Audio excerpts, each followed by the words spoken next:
Our first speaker today is Jill Bradshaw, and she's going to talk about massively open online courses. So what can we learn about how to engage with learners?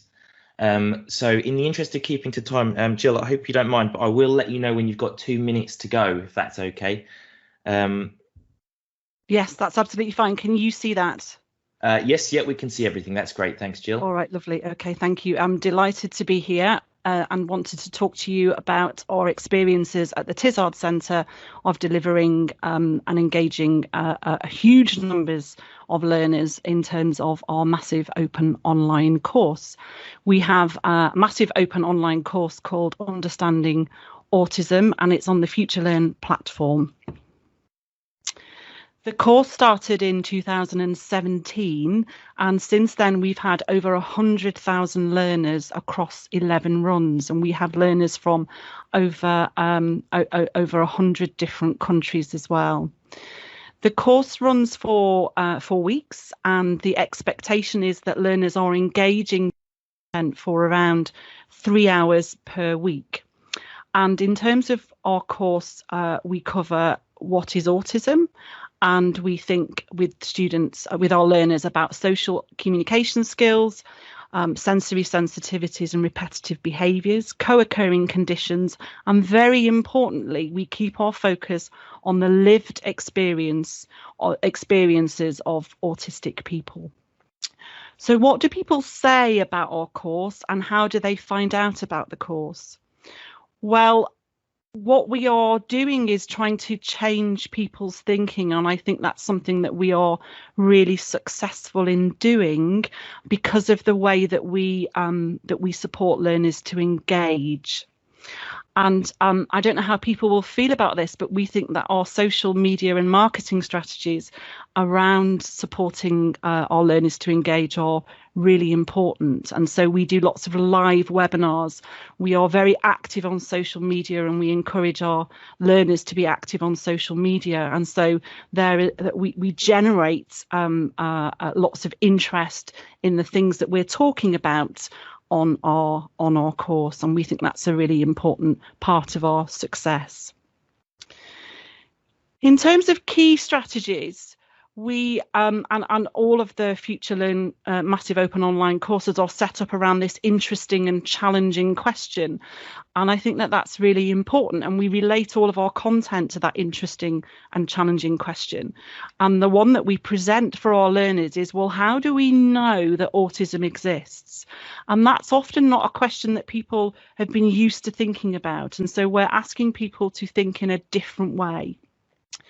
We present simple facts and suggest alternative understandings in a way that learners might not have been used to before. So, for example, we know that autistic people have difficulties with social communication and social interaction, and in understanding social rules of conversations. And what we do is we flip that slightly and we say, well, what about people who are not autistic? And so people who are not autistic often don't say what they mean. For example, if you were to ask somebody, how are you? You're not really asking them how they are. And so we talk about, well, who's got issues there with social interaction? And so we try and present alternative suggestions.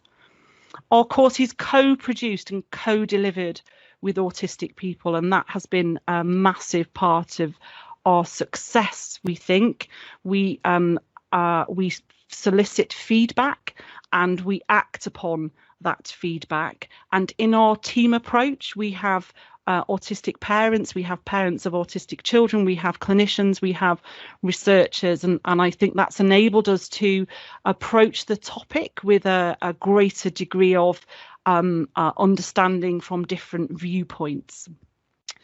The content is delivered in chunks that are in chunks that are manageable, and learners study the content very flexibly. And so the course is up for, you keep access to the course for 6 weeks, and during that time you can dip in and out of elements of the course, and that's something that is really important because lots of our learners are in different time zones. And within the Future Learn model, we use a variety of different methods. And so the learning is broken down into steps, and each step is about 10 minutes. And we use a combination of video lectures and articles and quizzes and peer marked assessments and video examples. And so learners will have different styles in terms of the way that they like to access content. But for each of the elements that we're asking learners to reflect on and think about, we have a variety of very easily accessible different methods of people being able to understand and reflect on and relate to that content.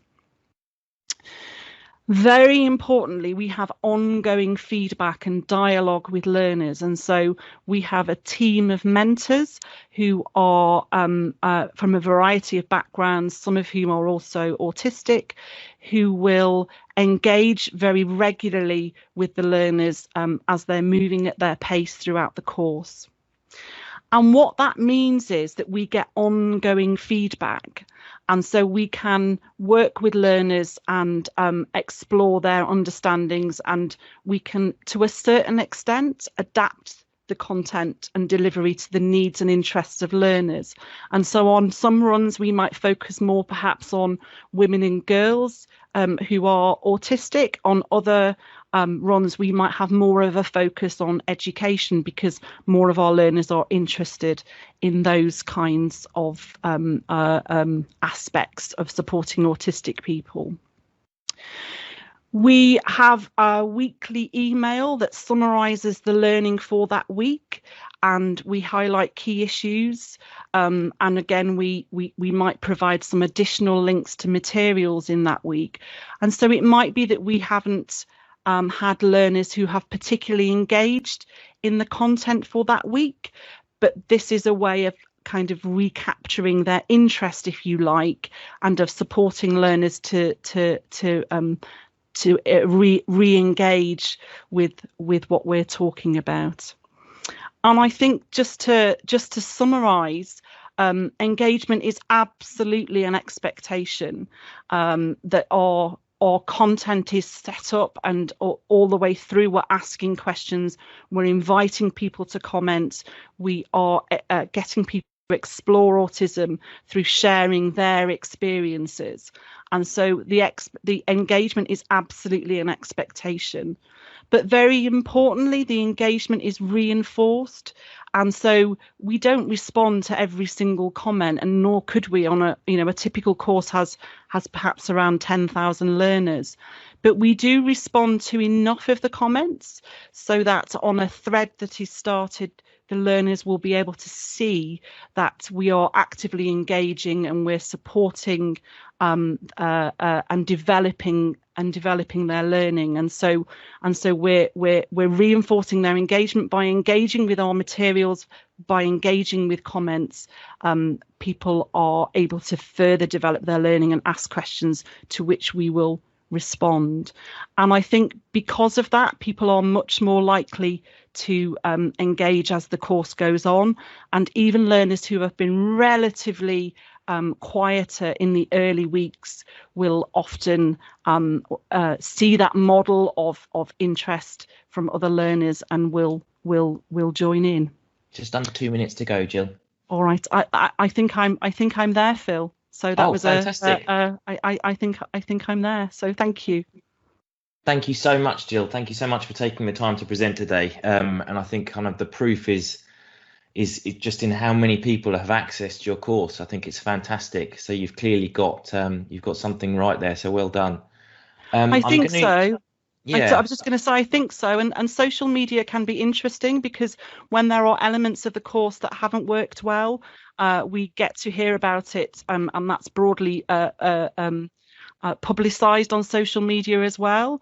But because I think we've got a reputation for engaging and responding on social media, and so when people say actually this isn't working, then we will engage on social media and we will say what isn't working, what are the issues, and we will fix it. And I think we've got a reputation for being responsive, so it works both ways, I think. Yeah, well done. Okay, so we're now going to have a couple of questions, I think. So I think someone has their hand up. Is it Goddard? Sorry, Goddard King. Is that Alison? Are you able to unmute yourself, Alison? Apologies, operator error. Hi, please go ahead. No, my hand's not up. Oh, I'm sorry okay. about that. Okay, no worries, no worries. So I'm going to pass over to my team. Dan, has anyone asked any questions in the chat? Yes, we have a question. Thank you, Jill, by the way. We have a question. I think I'm pronouncing the name correctly. Is it Anya Walsh, who's asked whether the mentor-mentee relationship is run asynchronously or whether people are paired by time zone, for example, for more synchronous support? It's asynchronous. It might happen to be synchronous if you just happen to be commenting at the same time as a mentor is responding. But I don't think our learners have an expectation that we would respond immediately. But because people are very active in terms of comments, they will have comments from other learners, and so it would be very unusual for people to make a comment that wouldn't be responded to. It might not be responded to by one of our mentors. Okay, thank you. The next question is from Mike Wald, who was asked how many of the 100,000 people that completed have completed the course, because the Future Learn average is around 10%. Oh, I don't know. Is Mark O'Connor on the presentation on the call? Because he might know the answer to that. He might be. There's a whole long list of people to come through. So, Mark, Gosh, if you're here, I don't know. Sorry, Mark, if you are there. I don't know, but I can tell you that what I can tell you is that the Autism Future Learn MOOC is one of the highest performing MOOCs on Future Learn consistently, in terms of our feedback and also in terms of the conversion from free to paid. So anybody can access for free, but you can also upgrade and get to keep your access and pay. And in terms of that conversion, it's one of the highest. Perfect. How are we doing for time, Phil? We've got 2 minutes, so if there are any other questions, we could ask maybe one more. Alexandra Martin Carey has asked, what demographics are our students drawn from? So in terms of demographics, do you mean so we have people from over 50 countries. We have parents. I mean, they're typically adults, I think. They are from a range of different backgrounds in terms of teachers, GPs, health professionals, social care professionals. I'm not sure that we would necessarily have more detailed demographic data than that, perhaps. We have people working in education, people working with looked after children. We have a huge number of autistic participants who engage, and we're really delighted that the MOOC is being recommended to parents or to individuals at their point of diagnosis.